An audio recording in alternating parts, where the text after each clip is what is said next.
Assalamualaikum, salam dan bahagia. Saya, Ervin Trisworo, CGP Angkatan 9 DKI Jakarta. Berikut ini adalah demonstrasi kontekstual. Modul 3.1, pengambilan keputusan berbasis nilai-nilai kebajikan. Wawancara dan analisa dari dua kepala sekolah.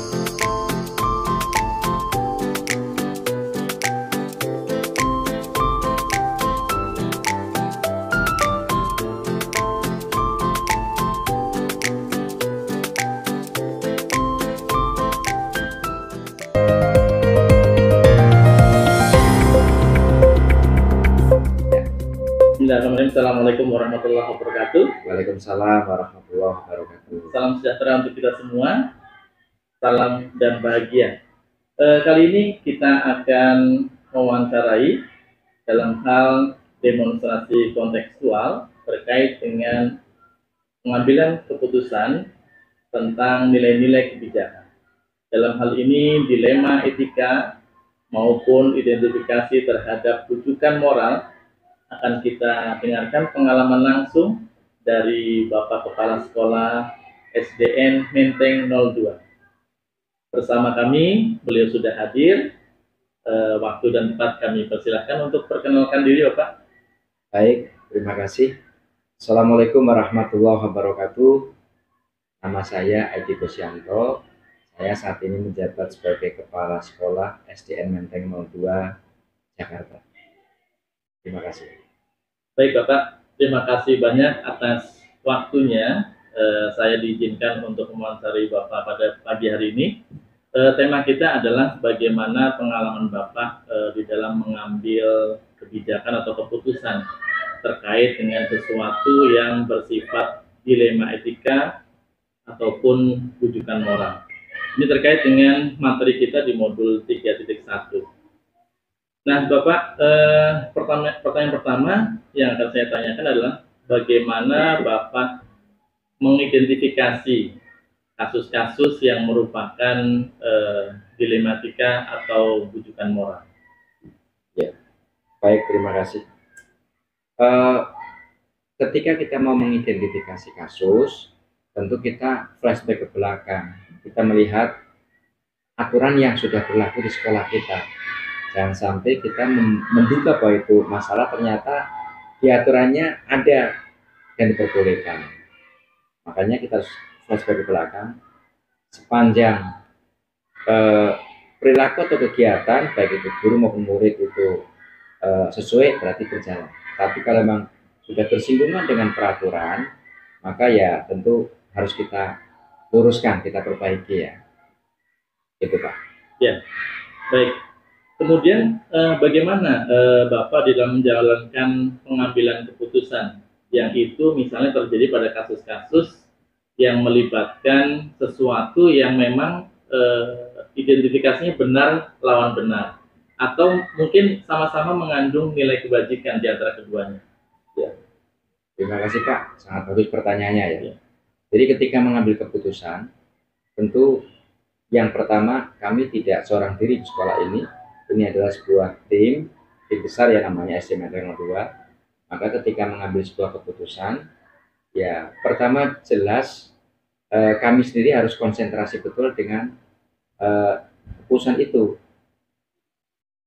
Apakah memang bagus untuk semuanya, ataukah memang ada hal yang diganggu atau terkendala kalau kita melaksanakan itu. Ya. Nah, ketika kita memang ada ruang waktu dan juga ruang banyak orang, maka ketika itu membutuhkan sebuah pemikiran yang dalam, tentu biasanya kami dibikin jeda.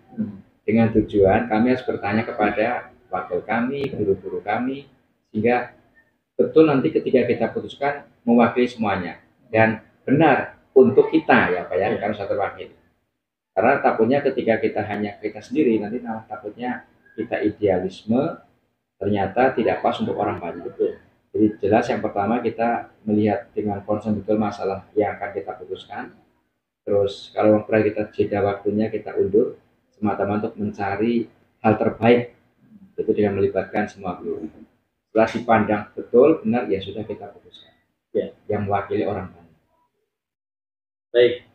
Mungkin bisa diceritakan sedikit pengalaman Bapak di dalam mengambil suatu keputusan, langkah-langkahnya atau prosedurnya, mungkin bisa menjadi pembelajaran bagi kami-kami. Pernah ada satu masalah, tapi nggak di sekolah ini ya, Yeah. di sekolah sebelumnya. Itu ada kegiatan yang didukung oleh brands ya. Yeah. Waktu namanya Blue Band. Dilaksanakan di jam-jam ketika posisi anak kelas 6 itu mau ujian, minggu depan ujian. Itu terlaksana waktu itu memang hari Kamis. Memang di kegiatan itu sangat bagus sekali Pak. Pertama, dari brands itu memberikan support ke kami. Itu berbentuk pemberian perbaikan kelas. Pokoknya mereka mau ngasih sesuatu untuk sekolahan. Karena produknya bagus, saya pikir ya nggak masalah ya, namanya Blue Band sehat itu. Tetapi masalahnya adalah itu dilaksanakan hampir setengah hari penuh. Setelah itu memakan ruang yang cukup besar karena mereka bikin panggung. Nanti ajang anak-anak tampil. Yeah. Di satu sisi ganggu kelas 6 yang sedang mau ujian minggu depannya. Juga guru juga mungkin nggak banyak yang bisa ngajar karena semuanya terlibat.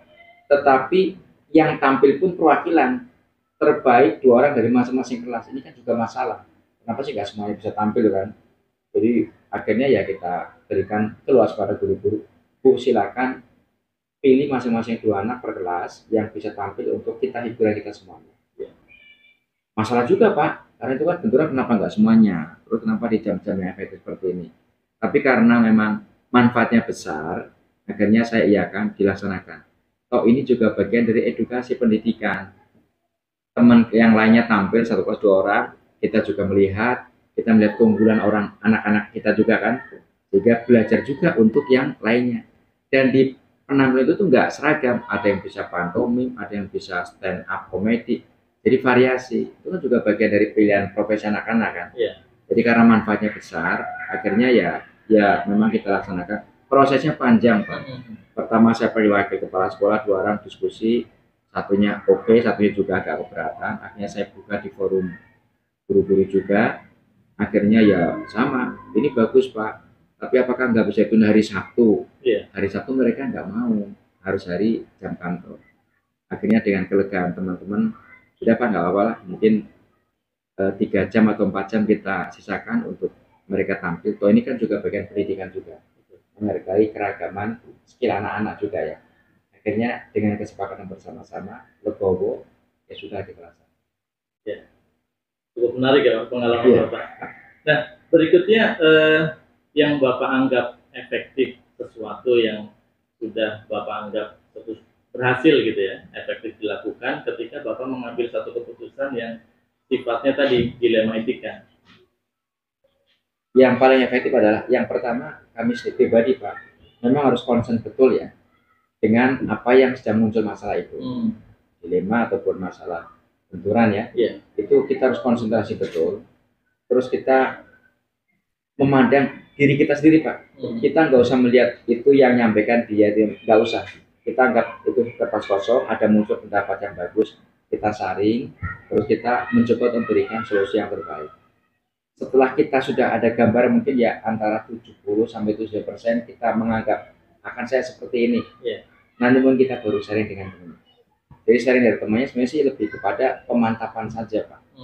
Pemantapan input ya. Kalau sudah posisinya mungkin menang ya, katakan dari 10 orang kok 5 orang sudah setuju, 5 orang juga keberatan. Plus kita kan sudah 70% kan. Jadi kita akan gunakan yang berarti kami juga mungkin benar ya. Tidak idealisme. Jadi itu Pak. Oke. Mungkin ada hal-hal yang dijadikan sebuah tantangan dalam ketika Bapak mengambil sebuah keputusan, terutama terkait dengan dilematika. Ya memang banyak Pak. Yang pertama, ketika itu misalnya bicara masalah disiplin ya, ternyata juga guru-guru kita juga belum disiplin, itu kan masalah juga. Makanya ketika membuat sebuah aturan, maka memang butuh kesepakatan dulu. Kesepakatan berat ringannya kita pikirkan dulu nih, jangan sampai iya ya, tapi nanti berikutnya malah kita nggak bisa melaksanakan. Betul. Hanya kalimat pertama saja. Maka dipastikan itu aman. Dan memang Masalahnya ketika memang ada dari pihak kita ya orang dalam itu sendiri yang memang belum mengikuti aturan itu jadi pertimbangan. Dan ini memang konsekuensinya adalah ya ketika memang ada penyimpangan dari diri kita, kami sendiri, guru ataupun orang kita ya kita harus meluruskan itu, harus berani menyampaikan itu. Ya. Menarik sekali Bapak, karena kita tahu Bapak sangat berpengalaman, sudah puluhan tahun menjadi kepala sekolah ya. Selanjutnya Bapak, dari yang pengalaman Bapak tadi, dalam pengambilan keputusan, apakah Bapak menggunakan semacam tata kala atau misalnya setiap ada kasus Bapak menjadwalkan waktu tertentu atau langsung diputuskan saat itu, atau misalnya ada perjanjian atau tenggat waktu yang Bapak pakai gitu? Ya, kalau itu masalah, memang kita nggak bisa menduga Pak ya, tiba-tiba muncul ya. Tapi betul, kalau itu memang agak berat, jujur, kami tidak gegabah ya. Biasanya kami bikin schedule. Bu, kami hari ini nggak ada waktu, karena masih ada urusan dengan yang lainnya ya, yang sudah kita jadwalkan. Nanti kami tunda. Biasanya ya mungkin mundur 3 hari atau minggu depan ya, sehingga kami bisa merapat kepada teman-teman kita ya, untuk menyampaikan masalah ini. Dan kasus pernah terjadi juga di sini kan, ketika anak benturan dengan orang tua yang juga terlibat, makanya agak berat, kita undur. Biar nanti keputusannya betul-betul adil untuk semuanya. Kemudian berikutnya Pak, mungkin kan Bapak di dalam mengambil keputusan tidak mesti seorang diri kan. Ada nggak seseorang atau mungkin faktor-faktor yang membantu Bapak di dalam mempermudah mengambil keputusan di saat Bapak ingin memutuskan satu hal yang memang benar versus benar atau dilema etika begitu ya? Ya jujur ada Pak. Dan kita juga menselaraskan dengan kompetensi mereka. Ketika bicara masalah kesiswaan, ya mungkin kita akan pilih 2 atau 3 guru ya yang memang dekat dengan aturan kesiswaan. Biasanya kesiswaan saya undang diskusi dulu. Kalau itu menyangkut masalah peliknya kurikulum, kita biasanya panggil guru-guru yang menguasai kurikulum untuk berdiskusi kan, sehingga nanti belakangannya keputusannya pas gitu ya. Jadi ya itu Pak, ya kita libatkan guru-guru yang ada, karena saya yakin bahwa guru ini yang senior, yang sedang maupun yang muda-muda itu sudah punya keunggulan masing-masing. Kita tinggal memetakan dan nanti saatnya kita pasti akan butuh orang-orang ini untuk kita mintakan pendapatnya. Menarik sekali Pak. Pertanyaan terakhir ya Pak, dari pengalaman Bapak, apa yang Bapak ceritakan dari awal tentang bagaimana Bapak mengambil keputusan terkait dengan dilema etika, mungkin ada pembelajaran khusus yang mungkin Bapak bisa berbagi ke kami atau bisa disimpulkan dari apa yang Bapak alami untuk bagaimana memberikan pembelajaran tentang pengambilan keputusan yang tepat di saat kasus-kasus yang terkait dilematika itu muncul. Sebenarnya belajarnya dari pimpinan sebelumnya Pak. Jadi ada pimpinan saya yang memang orangnya keras ya. Ternyata keras itu tidak selamanya menjadi adem. Ternyata refleksinya juga kencang juga. Ketika dia bicara keras, maka anaknya juga akan keras juga baliknya. Karena mungkin idealismenya ya. Itu saya juga pelajari. Ternyata dengan tipe begini nanti juga letupannya ada. Tapi ada juga yang dengan tipe yang agak medium ya. Sedang tapi memang dia jalan terus. Rupanya lancar. Tapi juga ada yang tertinggal. Tapi dengan tipe yang apatis, masa perut juga kacau juga ya. Hanya kita ambil dari para pendahulu kita yang bagus-bagus, kita petik. Terus yang keduanya mungkin yang juga menambah ketepatan dalam mengambil sebuah decision, keputusan adalah kita juga terus belajar. Ya mungkin baca-baca buku, mendengarkan cerita-cerita bijak ya. Kadang juga dari ustadz, jadi orang-orang pintar ya di radio, di TV, itu juga penting Pak, menambah kematangan kita ya, dengan mencoba keputusan orang banyak. Ya kita mendengarkan cerita, pendapat dari tokoh, dari orang hebat, terus juga membaca juga yang menyangkut kebijakan. Sehingga nanti ketika menentukan kebijakan pas dari pandangan dinas seperti ini, dari pandangan sekolah juga seperti ini, syukur bisa pas ya antara dinas dengan sekolahan ya. Ya seperti itu. Baik Bapak, terima kasih banyak atas waktunya yang luar biasa. Mudah-mudahan memberikan pengalaman berharga bagi kita semua. Sekali lagi terima kasih. Salam sehat selalu untuk Bapak. Terima kasih banyak. Luar biasa pertanyaannya. Assalamualaikum. Waalaikumsalam warahmatullahi wabarakatuh.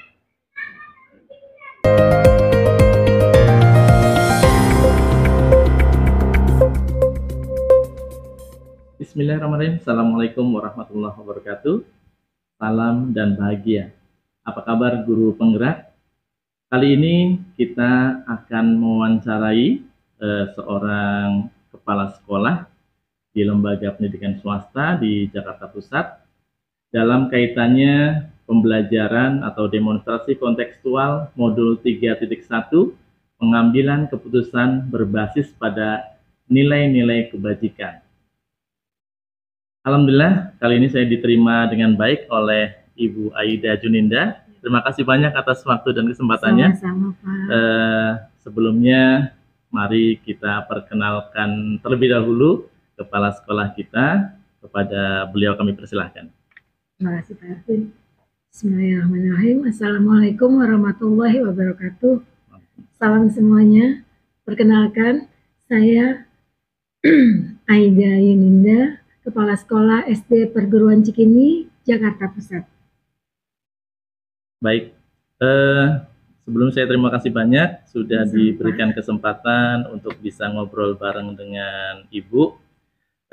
Ini kaitannya dengan bagaimana kita mempelajari modul 3.1 Ibu tentang pengambilan keputusan di mana kasus-kasus yang melibatkan dilema etika atau bujukan moral. Jadi dilema etika ini lebih kepada pengambilan keputusan di saat benar versus benar. Oh iya. Kita kadang Itu bimbang, yang susah ya, Pak, betul, bimbang memilihnya. Dan satu lagi adalah bujukan moral. Kalau itu sudah pasti ya, benar versus salah, sehingga kita mudah untuk memilihnya. Nah, Ibu, ada beberapa pertanyaan, mohon izin. Yang pertama nih, saya bertanya terlebih dahulu. Bagaimana Ibu dapat mengidentifikasi kasus-kasus yang merupakan dilema etika, entah itu dilema etika maupun bujukan moral? Baik, saya coba jawab Pak. Ya.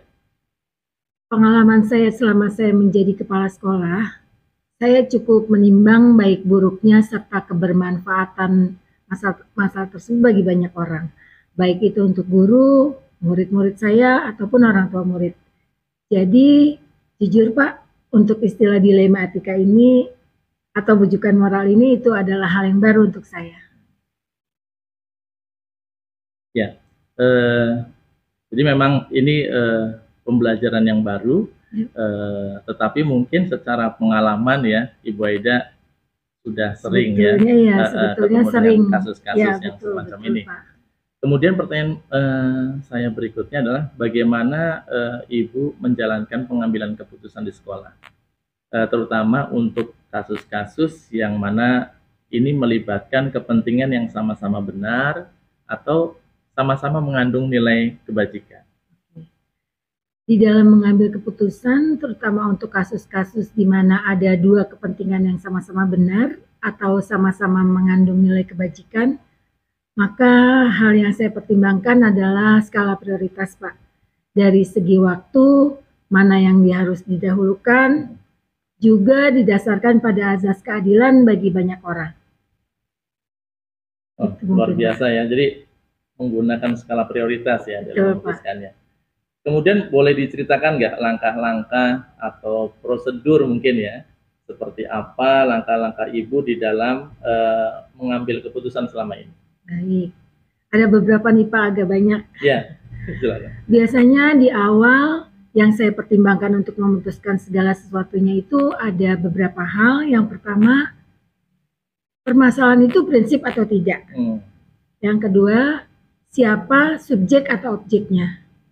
Yang ketiga, apakah permasalahan ini ada kecenderungan pelanggaran aturan atau tidak.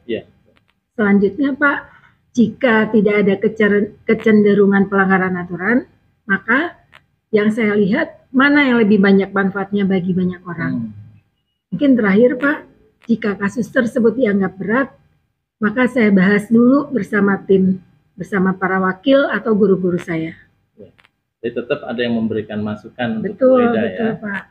Oke. Kemudian Bu, apa saja yang selama ini Ibu anggap efektif dalam pengambilan keputusan pada kasus-kasus dilema etika? Oke. Sama nih Pak, ada beberapa hal juga Pak yang saya anggap efektif dalam pengambilan keputusan terkait kasus-kasus dilema etika. Di antaranya adalah yang pertama, adanya nilai-nilai kebajikan dari setiap pengambilan keputusan saya. Yang kedua, saya selalu mengedepankan kepentingan yang lebih besar daripada kepentingan individu atau kelompok kecil. Selanjutnya, saya harus berusaha tetap adil terhadap semua, Pak. Minimal, saya bisa memutuskan sesuatu dengan rasa yang nyaman. Mungkin yang terakhir, saya juga sering meminta masukan dari pihak lain, baik itu dari atasan saya, tim saya, ataupun guru-guru saya. Dari jawaban Bu Aida terlihat punya teamwork yang solid ya. Iya, jadi Bu Aida alhamdulillah. punya masukan yang konkret, apalagi untuk memutuskan suatu masalah yang mengandung dilematika ya. Iya. Kemudian Bu, mungkin selama ini selama mengambil keputusan yang itu mengandung unsur dilematika, banyak tantangan-tantangan Iya. yang dihadapi pastinya. Iya, betul. Mungkin bisa cerita sedikit tantangan-tantangan dalam mengambil keputusan tersebut. Ya, tantangannya adalah terkadang kasus dilema etika ini cenderung kita berhadapan pada pelanggaran aturan, Pak, atau pelanggaran tata tertib yang berlaku di sekolah ini. Yeah. Nah, disitulah rasa empati kita diuji, kepedulian kita terhadap sesama harus dibutuhkan lebih besar. Nah, itulah yang disebut kebijaksanaan. Jadi baik itu dengan murid gitu ya, betul Pak. Atau apalagi menyangkut guru ya, pasti banyak dilema-dilema yang sering Ibu lalui untuk memutuskan segala sesuatu ini. Betul sekali Pak. Berikutnya Bu, mungkin selama pengalaman Ibu nih, di dalam mengambil keputusan yang mengandung unsur dilema etika itu, apakah Ibu punya tata krama? Atau mungkin Ibu memutuskan sesuatu di tempat atau seketika, langsung, gitu ya. Atau mungkin Ibu punya jurnal khusus gitu ya, sebagaimana mungkin sebagai seorang kepala sekolah punya catatan-catatan khusus dan kapan target waktu untuk menyelesaikan, memutuskan hal tersebut. Iya. Betul Pak Ervin, untuk menyelesaikan kasus atau dilematika ini saya punya catatan khusus. Saya catatkan dalam sebuah buku atau not khusus, dan di situ saya tambahkan juga target penyelesaiannya. Kapan harus dibahas dengan pihak lain, kapan jangka waktu diputuskan, siapa yang terkait, dan sebagainya, sampai dengan upaya keputusan itu diambil. Jadi harus rigid ya Bu, tercatat dengan baik betul. Gitu ya. Kecuali mungkin keputusan-keputusan yang tidak terlalu berat gitu ya, bisa diputuskan yang memang harus diputuskan saat itu gitu ya Pak. Betul. Luar biasa pengalaman Bu Aida. Berikutnya Bu, nah ini dari pengambilan keputusan yang luar biasa ini, saya tahu kan perjalanan Bu Aida sebagai seorang kepala sekolah, kira-kira ada nggak sih seseorang atau pihak yang membantu, atau mungkin faktor-faktor yang mempermudah Bu Aida di dalam memutuskan kasus-kasus yang mengandung unsur dilema etika? Oh iya, pasti ada Pak. Betul sekali ada ya. Khusus untuk kasus-kasus dilematika yang sederhana, faktor nilai kebajikan yang saya pegang sangat membantu untuk memilih keputusan yang tepat. Dan untuk kasus-kasus yang agak berat, saya punya tim-tim hebat Pak. Ada senior-senior saya, orang-orang yang saya percaya, tim wakil kesiswaan, wakil kurikulum, serta para koordinator yang memberikan masukan positif untuk saya. Jadi untuk pengetahuan saya aja Bu, jadi Ibu punya tim wakil ya, wakil ada dua ya? Wakil ada dua Wakil Pak. Dua, kemudian koordinator. Iya, ada koordinator juga. Jadi strukturnya lumayan komplit ya Bu? Iya, betul. Makanya saya perhatikan pengalaman Ibu luar biasa, kemudian keberjalanannya dari mulai keputusan satu dan yang lain gitu ya.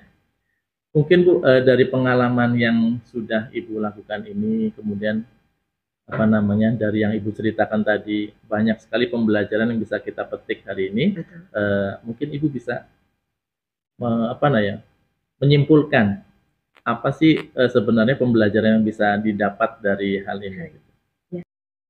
Pengalaman berharga hari ini adalah saya mendapatkan wawasan baru tentang klasifikasi kasus, Pak, yakni dilema etika dan rujukan moral. Semoga kedepannya saya bisa lebih baik lagi dalam melihat hal itu. Kemudian berikutnya, dari pengalaman saya dalam mengambil keputusan-keputusan berharga, maka di sekolah ini saya harus berpihak pada murid. Skala prioritas juga harus saya perhatikan terkait apakah saya memutuskan sesuatu penting untuk saat ini atau bisa ditunda. Dan tentunya keputusan yang saya ambil haruslah adil dan objektif. Ya, itu yang utama ya, Bu. Betul, Pak. Tentunya nggak subjektif ya. Iya, tidak subjektif. Ketika betul. memilih mana yang harus diputuskan itu nggak memandang siapanya, begitu ya. Betul, Pak. Baik, luar biasa Ibu. Wawancara hari ini isinya daging semua ini. Mudah-mudahan manfaat buat kita semua, terutama buat saya. Mudah-mudahan ilmunya bisa saya praktekkan. Terima kasih Bu Aida. Semoga sehat selalu. Sama-sama ya, Pak Ervin. Jadi waktunya sudah diluangkan untuk wawancara kita hari ini. Mudah-mudahan Bu Aida sehat selalu. Amin. Ya. Kita berterima kasih kepada Bu Aida sudah diberikan kesempatan. Sekali lagi terima kasih banyak. Ya, sama-sama Pak. Semoga bermanfaat buat kita semua. Demikian wawancara saya dengan Bu Aida, Kepala Sekolah SD Perguruan Cikini, Jakarta Pusat. Mudah-mudahan bermanfaat ilmu kita hari ini. Luar biasa. Assalamualaikum warahmatullahi wabarakatuh. Waalaikumsalam.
Demikianlah hasil dari wawancara berikut analisanya. Modul 3.1, pengambilan keputusan berbasis nilai-nilai kebajikan. Terima kasih, salam dan bahagia. Mari bersemangat untuk terus tergerak, bergerak, dan menggerakkan.